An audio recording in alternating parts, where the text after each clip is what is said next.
What is up, Gateway Kids? My name's Josh, and I'm here to bring you another Gateway Kids story time. Now, today's story is called The Man Who Learned to Give. Are you guys ready? Let's get to it. In a Galilee town by the city gate sat a man named Matthew each day. He worked there on business for the king. People brought him their hard-earned pay. The king needed money for new roads and streets, for armies and parks and such. But sometimes the king's men got greedy and collected far too much. 10 pennies, please, said Matthew to an old man in shabby shoes. You must bring it to me by tomorrow to pay the king his dues. Across the street from Matthew, in a brand new striped tent, Ben Haran did the king's business, collecting taxes and rent. In his tent, at that very moment, a farmer with 3 children stood. I'll bring you the money, I promise. I'd pay you if only I could. The poor father begged and pleaded, for he knew he never could pay all the money the king demanded, no matter how long he'd delay. Matthew slowly looked around him at the people who stood in line. Nearly all were poor and ragged. Some were crippled, sick and blind. He looked at the tax collectors with his robes so silky and fine. They lived in the grandest houses and drank the richest wine. When Matthew went home to supper, he was very sad at heart.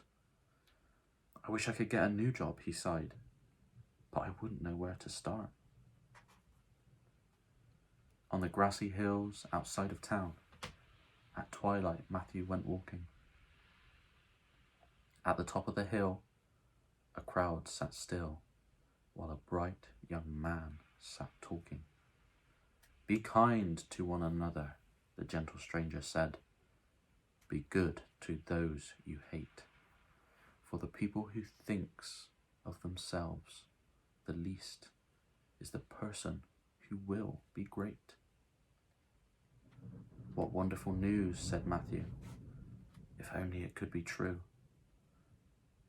But a world like that can never be. People do what they have to do. People have to get money for houses. They have to work hard all day.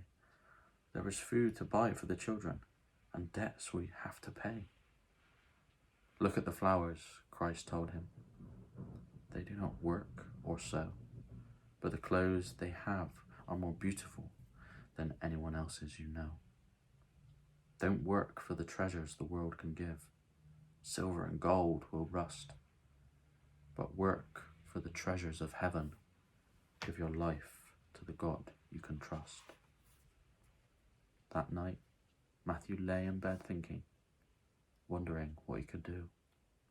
To be free of his old way of living, wanting to start fresh and new. In the hustle and bustle of noonday, Matthew worked by the city gate. People dropped their coins in the cash box, but their eyes were filled with hate. When suddenly, Matthew saw him, standing tall above the crowd. The man called Jesus was watching him.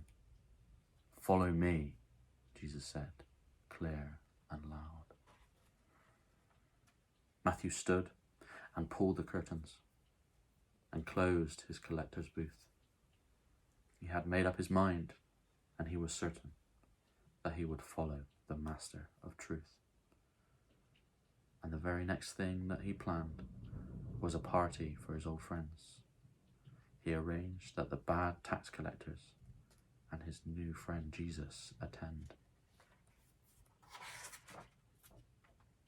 Ben Haran arrived like a royal prince in a carriage that flashed and rumbled. Then Jesus and his disciples walked in, and outside the Pharisees grumbled, for they were angry with Jesus, who ate and had parties with people who sin. They didn't know that all people need the forgiveness that Jesus would win.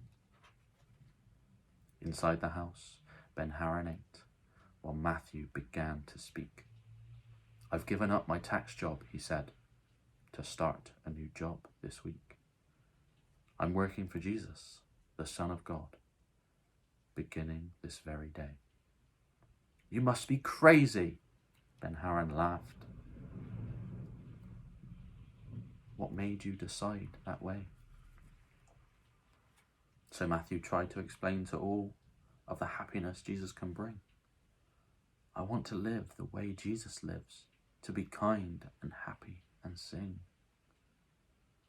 I want to work for the things that matter, the riches in heaven above. I've found what I've always wanted, he said, not houses or diamonds, but love. And each day, Jesus continued to show the people how they should live. And Matthew learned and never forgot that the best part of love is to give. What a brilliant story. I thoroughly enjoyed that one. I hope you guys did too.